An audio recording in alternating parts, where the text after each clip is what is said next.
We are going to look at a tool called the snipping tool.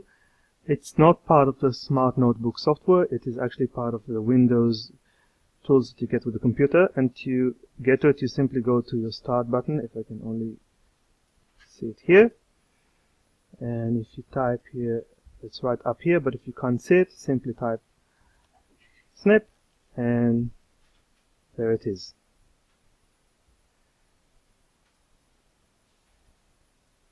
It pops up like this. Okay, and what it does, it allows you to basically draw around an area of the screen and then save it as a picture. What am I using it for? Here's another smartboard activity that I made. Just going to move that.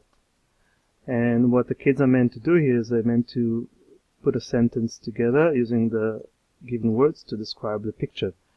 So everything is locked. Nothing can be moved except for the pictures. So there we go. אני רואה צבי רץ מהר. So that's fine to do it on the screen with everyone else, but let's say I want to print it out as a worksheet since it's already made. That's when I will use the snipping tool. And I will simply draw a square around this area and save it.